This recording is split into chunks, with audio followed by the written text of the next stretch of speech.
C'est un accessoire devenu indispensable dans nos voitures, le GPS, système de navigation intégré, nomade ou même application sur smartphone. Pour circuler tranquillement, des dizaines de solutions existent et à tous les prix. Mais laquelle est la plus efficace? Difficile de s'y retrouver. Alors pour répondre à cette question, rien de tel qu'un test en situation, et c'est Karine qui s'en charge. Pour bien choisir son GPS, nous avons décidé de tester deux GPS nomades assez récents. Et pas n'importe lesquels, puisque nous avons choisi deux des meilleurs modèles des leaders du marché, Garmin et TomTom. Une application sur smartphone. Ici, ce sera donc l'application de navigation proposée par défaut sur le téléphone le plus vendu en France. Et un GPS intégré. Celui de notre voiture de test, la Nissan Note. Premier détail, et c'est loin d'être négligeable, le prix en moyenne 350 € pour le TomTom, 300 pour le Garmin selon les revendeurs. Le GPS est en option à au moins 1500 € sur notre voiture. À ce prix-là, bien sûr, vous pourrez aussi téléphoner en main libre et utiliser le système audio à partir de n'importe quel appareil Bluetooth. Quant à l'application, elle est livrée avec le téléphone et donc gratuite. Premier test. Première étape, la commande vocale. Tous les systèmes n'en disposent pas. On va voir comment ça marche. 89 avenue Charles de Gaulle à Neuilly-sur-Seine. Je pense avoir trouvé ce que vous cherchez.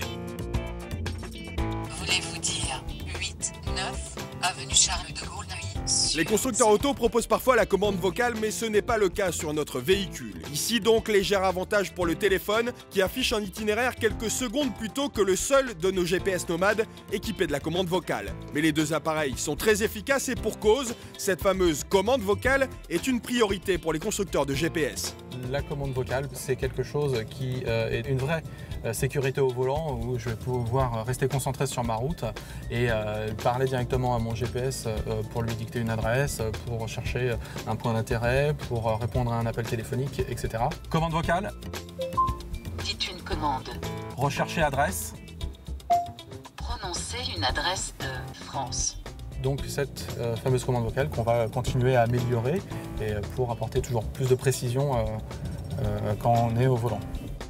Deuxième test, la navigation. Nous avons entré l'adresse d'M6 et première constatation, tous les GPS affichent le même temps de trajet à quelques secondes près.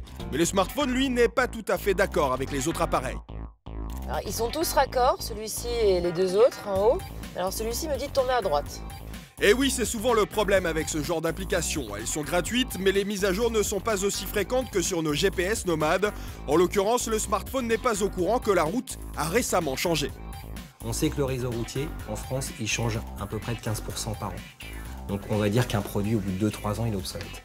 Donc forcément, si je veux avoir une carte à jour, là je prends mon produit TomTom, je vais sur le site internet de TomTom et en 10 minutes, je bénéficie d'une mise à jour de cartographie. On en fait 4 par an. Donc aujourd'hui, on sait que la qualité de la cartographie qu'on propose, elle est à jour. Ces mises à jour gratuites sont très intéressantes lorsque vous achetez un appareil de navigation. Sachez que si vous choisissez un GPS constructeur intégré à votre voiture, en fonction du modèle, le rafraîchissement de la carte oscille entre 100 et plus de 500 €, alors qu'il est gratuit sur tous les appareils nomades. Deuxième test de navigation pour mettre à l'épreuve la réactivité de nos GPS. Nous allons volontairement prendre le mauvais chemin pour voir lequel réagit en premier. Ils nous disent tous d'aller à droite, et ben on va aller à gauche. Attention. Sans surprise, les deux GPS nomades détectent notre erreur et proposent immédiatement un nouvel itinéraire. En revanche, le smartphone et l'appareil intégré mettent quelques secondes avant de s'en apercevoir. Mais surtout, ils nous demandent de rebrousser chemin tout de suite pour reprendre notre trajet initial. Le problème, c'est qu'on ne peut pas faire demi-tour avant 800 mètres, retard estimé 3 minutes. Ça ne paraît pas énorme, mais sur un trajet d'un quart d'heure, c'est 20% de temps en plus. Pire, lorsqu'on est vraiment perdu, difficile de s'y retrouver sur l'écran du téléphone. La visibilité n'est pas très bonne parce qu'elle est masquée par justement toutes ces indications qui prennent la moitié de l'écran. Là encore donc, avantage aux solutions nomades ou intégrées beaucoup plus lisibles quand on veut identifier le trajet en quelques secondes. Mais aujourd'hui, la vraie différence se joue sur les informations en temps réel. En fait, on se rend compte que sur le marché, la forte demande, c'est sur les radars mobiles et les radars fixes. Donc là, il y a une demande assez importante, d'où l'intérêt de ce nouveau produit qui vient de sortir et qui présente l'avantage d'avoir l'information sur les radars mobiles en temps réel. Enfin, les zones de radars mobiles. Aujourd'hui, si vous y mettez le prix, vous décrocherez donc un GPS nomade de grande marque ou un GPS intégré à la voiture qui vous donneront des informations sur tout ce que vous pouvez trouver sur votre chemin. Radar donc, mais aussi travaux et bouchons.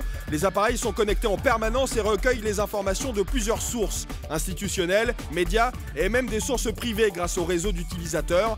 Résultat, des données actualisées toutes les 2 minutes. Donc c'est très pratique pour se sortir des bouchons, comme aujourd'hui par exemple. Donc là en orange et de l'autre côté en jaune, on voit bien que tout est saturé. Toutes ces infos ont un prix. Pour choisir votre GPS, il faut donc savoir quel usage vous comptez en faire. Une application gratuite sur mobile vous offrira le strict nécessaire, mais vous risquez d'être un peu perdu en cas de difficulté sur la route. Pour environ 300 € en revanche, vous pourrez obtenir la crème de la navigation assistée avec mise à jour gratuite, avis et des infos trafic en temps réel. Quant au système intégré, ils sont certes 2 à 3 fois plus chers que des GPS nomades, mais ils proposent une panoplie d'accessoires pilotables depuis votre volant. Et en bonus, l'appareil est encastré dans votre voiture, on ne pourra donc jamais vous le voler.